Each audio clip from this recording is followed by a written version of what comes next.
gần như đã xử lý xong hết. Kẻ thứ hai, kẻ thứ ba, kẻ thứ tư, kẻ thứ năm, kẻ thứ sáu. Ngươi xử lý ta cũng vô ích thôi. Ngươi không báo thù được đâu. Ngươi căn bản không biết tổ chức đó đáng sợ thế nào đâu. Giang Hà tung một cú đá cực mạnh vào ngực hắn. Lộ Dao bị tấn công bất ngờ. Hắn đau đến mức toàn thân run rẩy nhưng vẫn cắn chặt răng, nuốt ngược tiếng gào thét vào trong. Khá có khí phách, dụng cụ đặc biệt vừa vung lên, lao tới đâm thẳng vào xương bả vai hắn. Cơn đau kịch liệt như sóng chiều ập đến, tấn công vào dây thần kinh của Lộ Dao. Giang Hà chậm rãi ngồi thụp xuống. Giờ chúng ta nói về cái tổ chức đó đi, và cả con tàu đó nữa. Phía bên kia, Cao Dương dẫn người hỏa tốc đến bên ngoài biệt thự. Cả tòa biệt thự bị bóng tối nuốt chửng hoàn toàn. Đột nhiên một tiếng thét thê lương tột cùng vang lên dữ dội từ sâu trong biệt thự. Sắc mặt Cao Dương đột ngột thay đổi, lập tức rút hàng nóng ra, quyết đoán phá cửa xông vào. Mùi nước đỏ nồng nặc sộc vào mũi. Dưới đất bừa bãi lộn xộn, từ tầng 2 lại truyền đến tiếng của Lộ Dao, tiếng gào thét thảm thiết đến mèo mó. Ánh mắt Cao Dương đột nhiên trở nên sắc bén. Trần Sinh, hai cậu ở lại gọi tiếp viện. Thạch Nam, đi lên lầu với tôi. Dứt lời, Cao Dương cùng Thạch Nam lập tức cầm hàng nóng nhanh chóng tiến tới, xông về phía tầng 2. Vừa đến góc cầu thang, một giọng nói lạnh thấu xương chậm rãi truyền ra từ trong bóng tối.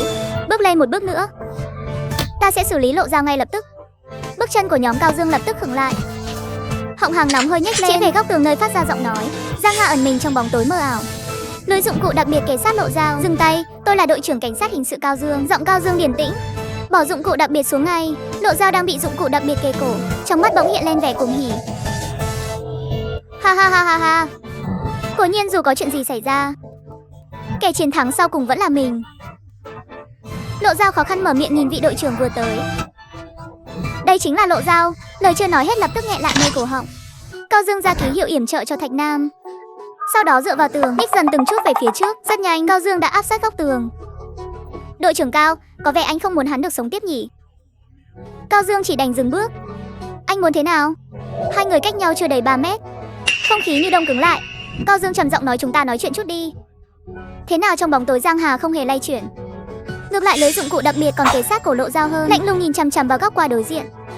Con số bằng nước đỏ là do ngươi để lại đúng không? Trong bóng tối Cao Dương khẽ ngẩng đầu, cố gắng bắt được dù chỉ là một động tĩnh nhỏ nhất của đối phương. Sau bức tường vang lên giọng nói lạnh lùng, đúng thế. Vậy thì chúng ta cũng coi như là đã gặp mặt rồi.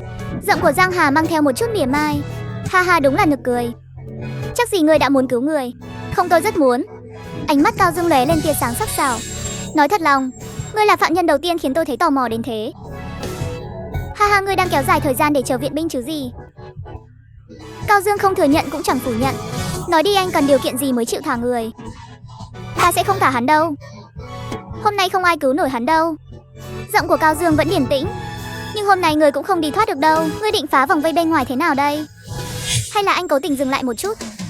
Ngươi còn nắm chắc tuyệt đối là sẽ rời khỏi đây ngay trước mắt tôi không? Hành lang vắng lặng lại rơi vào sự im lặng như tờ. Lộ Dao muốn vùng vẫy nhưng không còn sức. Hắn muốn nói cho Cao Dương biết sự thật, nhưng cái miệng lúc này không thể mở ra được nữa. Tại sao phải xử lý nhiều người như vậy? Giang Hà khẽ liếc mắt xuống. Vì chúng đáng bay màu. Vừa nói vừa nhấc Lộ Dao đang sắp là đi, dùng sức nhấc bổng lên, cũng giống như cái thứ rác rưởi này vậy. Giọng Cao Dương lại truyền ra từ trong bóng tối. Báo thù sao, ngươi đoán xem? Cao Dương bỗng chuyển hướng làm một cuộc giao dịch thì sao? Nghe vậy Giang Hà khóe miệng khẽ nhếch lên. Gì cơ? Bước chân Cao Dương lại khẽ nhích về phía trước. Chỉ cần ngươi thả người, tôi sẽ giúp ngươi điều tra, nhưng tiền đề là ngươi cũng phải trả giá cho hành vi của mình. Trả giá sao? Ha ha ha. Đội trưởng Cao, ta đã nghe qua lời thề của anh. Anh đúng là một cảnh sát tốt, nhưng rất tiếc, ta không tin anh. Giang Hà vừa nói vừa cảnh giác quan sát xung quanh. Bước chân Cao Dương vẫn đang chậm rãi tiến lên. Anh điều chỉnh nhịp thở chậm lại, đã chuẩn bị sẵn sàng để bóp cò hàng nóng bất cứ lúc nào. Tôi với anh không giống nhau. Tôi cũng mang gánh nặng thù hận dằn vặt ngày đêm, nhưng tôi tự bảo bản thân không được để nó làm mờ mắt, không được để nó biến tôi thành cái hình dạng mà tôi không muốn trở thành. Ha ha ha ha ha. Chẳng qua là anh chưa đủ tàn nhẫn thôi, hoặc là kẻ thù của anh chưa đứng ngay trước mặt anh. Đến ngày mà anh chẳng còn gì trong tay, chắc gì anh đã bình tĩnh được hơn ta. Chưa chắc anh đã còn chấp nhận cái gọi là công bằng pháp luật đâu. Tim Cao Dương thắt lại một cái. Lời của Giang Hà đã đâm trúng vào nội tâm của anh, thứ mà anh không muốn đối mặt nhất. Cao Dương lắc mạnh đầu, cố xua tan những suy nghĩ hỗn loạn này.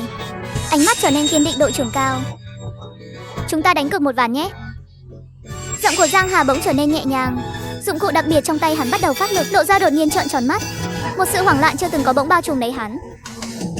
Hắn lại dám ra tay vào lúc này sao? Hắn điên rồi à? Nhưng không đợi Lộ Dao kịp nghĩ kỹ, nơi cổ đã truyền đến một luồng hơi lạnh thấu xương. Mọi chuyện không giống như những gì anh thấy đâu.